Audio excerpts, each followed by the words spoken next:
Well, Pete just ruined everything by telling you all the juicy details of how cool I am. And I'm not. That's actually why this is cool. It's always cool to be not just at a Green Party convention, but at the state meetings. We all talk about the bureaucracy, the wonkishness, the terrible quality of disagreement, our bureaucratic discussions and arguments, people wearing bathrobes, dogs and cats, living in sin. It's frustrating sometimes, this business of trying to build a political party together. But the other guys never did that. The other guys are running a business, as was alluded to before. We have 535 millionaires pretending to represent us in the theater of business and corporatism and multinational representation that's going on in Washington, D.C. And it resonates with people in our district because they're working class people. And I think that that's what we all share in common everywhere around the country. When we're talking about a mayoral race, when we're talking about a county supervisor, when we're talking about a dog catcher or a coroner, but much more importantly, when we're running the visible races, and I call them visible because it's not just about knocking on doors. When you get to the congressional level and you are campaigning and you're saying, I'm going to represent 720,000 people, good luck knocking on those doors. Good luck. You know, and if you work 50 or 60 hours a week, as I do, you are not going to knock on very many. You're not likely to win if that's how you are strategizing an election. I will tell you this, and it's a really important thing to note, that for 15 years, Robin Barkenhagen and I have been trying to organize our county. We've worked with Pat Lavinia. Oh, my God. Now I'm calling him Pat. I've become a vegan. I'm not eating fish oil, as Jill and Ralph Nader both do. I'm missing the mental acuity. I'm sorry. Pete, please forgive me. So my friend Pat over here and I and Robin, I'm going to try and adjust this slightly again. We're running a race that is unwinnable if you knock on doors. We're Greens. We're not Democrats and Republicans. You can't go to a county committee and say, hey, do up a rubber chicken fundraiser for us and have 40 people who could give you know what come to that dinner and write a check for $100. So it looks like we have grassroots support here in the county. And then when it comes time to have our election day and have a coronation for one of the two corporate candidates who's running, all of our sheep will get together and pull the lever for that guy. That white upper middle class guy that's pretending he cares about the working class. I use the words working class over and over again in a Republican district. I say that's who I represent because that's where I live and you're a worker too. Why are you voting for millionaires? Why are you voting for millionaires that are being bought and sold by billionaires? This isn't just rhetoric. This isn't Bernie Sanders. This isn't Jill Stein. This isn't Ralph Nader. This is not a unique moment at all. This is just an evolution. We've gone through 25 years of being a bunch of poorly organized, angry, upset activists who are sick and tired of our world being polluted and our money being stolen out of our paychecks, out of our bank accounts. It's being stolen through consumption. It's being stolen because the Federal Reserve is giving money to General Electric.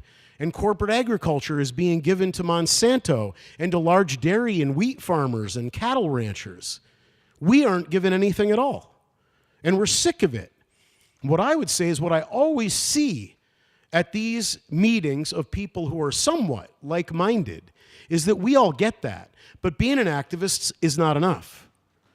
There has to come a point, and many of us agreed that it was time that we enter the political arena. And I'm just going to tell you that I watch other races. I watch other races as a student of politics with only a high school diploma. I did 4 months of college and said, I already spent 13 years in intellectual prison. I am not now going to pay for it. There's a library right there I can read for free without having people tell me what to think. And I know a lot of other people in the Green Party who think like that too. Bottom line is this: if you want to appeal to workers and voters, you need to look at the way that they live. And in my district, which is where I actually live, I'm not a tourist, I'm not a carpetbagger, I'm a community activist and a citizen and a business owner. Everyone knows me. It's an easy thing for me to say in Glens Falls or in a slightly larger radius that Matt Funiciello's name is known to a large number of people. I'm a minor celebrity. I can't go out for dinner, even at a cheap family restaurant, without somebody saying, Matt, let's talk about single payer. It's annoying, but it's not.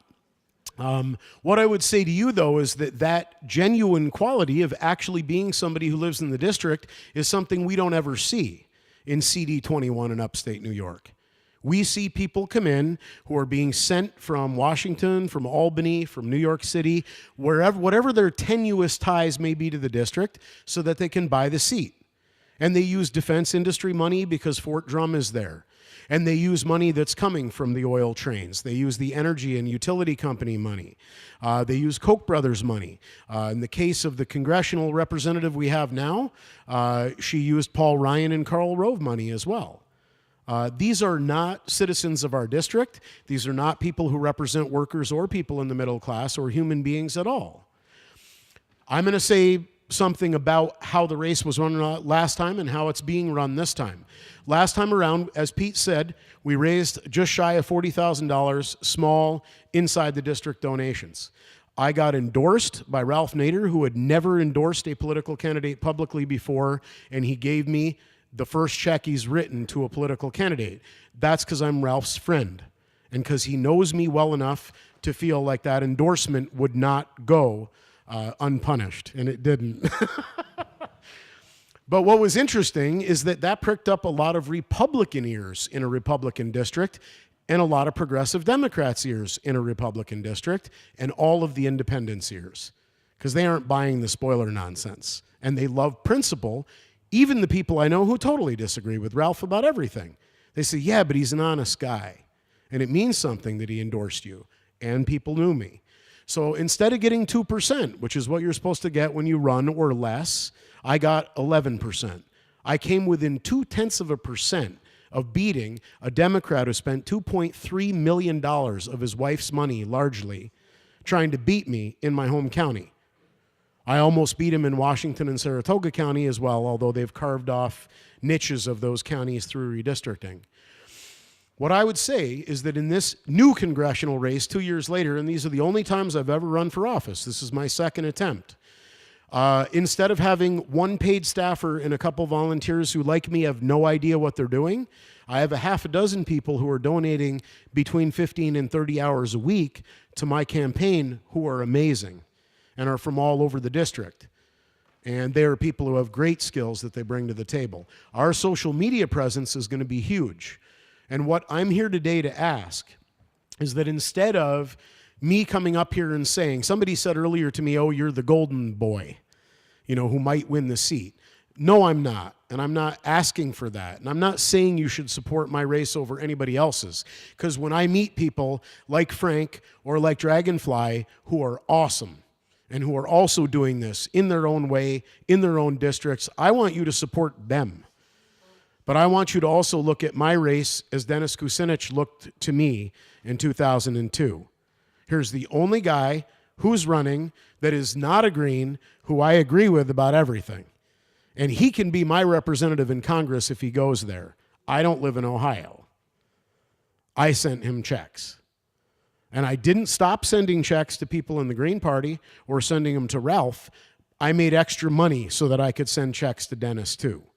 I want you to think about doing that with my race. I want you to look at it online because the demographics of this are that if the Democrats had been smart and not run another tourist, to be polite about it and use Ralph Nader's term for carpetbagger, if they hadn't run yet one more to replace the very young, millennial, inexperienced, not particularly knowledgeable congressional representative the Koch brothers have saddled us with for now, they would have sent us a woman who was a progressive who could mirror Bernie's agenda. Because every county in our district, 12 of them, 12 counties, went for Bernie or Trump by margins of 30 to 55%. It is the year of the outsider in CD 21.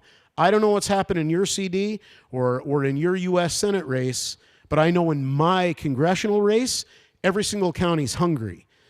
Instead of having to find an American Legion or a library hall or somebody's basement or a house party to go into where they're not embarrassed to have a green show up, I'm having people ask me and I'm having scheduling conflicts. That's how it's going to look this time around. I've already been near endorsed by 2 of the major papers, and as Pete said, I was endorsed by 4 out of 5 of them last time. They're taking me seriously. I'm not an issues race. I'm not a protest race. I am not a novelty candidate this time around. I'm real. They know it. They're treating me as such. And I would just say, please use social media. I'm going to hand out pamphlets and bumper stickers. Please go on my website. Please go on the Facebook page. Take a look at what we're doing with videos for social media, short videos that are all kind of issues oriented, very homey, very, one take kind of things. The response to them has been unbelievable. Those of you who are running, I would say please do the same thing. Get your iPhone out or your Android and do that. It really has made an amazing impact. But I would also ask you all, if you can afford $10, $20, whatever it may be, I certainly could use it. I would love to have your help. And I want to say, we are, without question, standing on the shoulders of people like Ralph, who's the reason why I'm a Green. I love that man, and the Democrats will pay for how they vilified him, because they're vilifying every single one of us who wants the working class to have representation. And may they rot in a very nasty place for thinking like that. Because I am not in that boat with them at all. Principle is how we get elected. Thank you.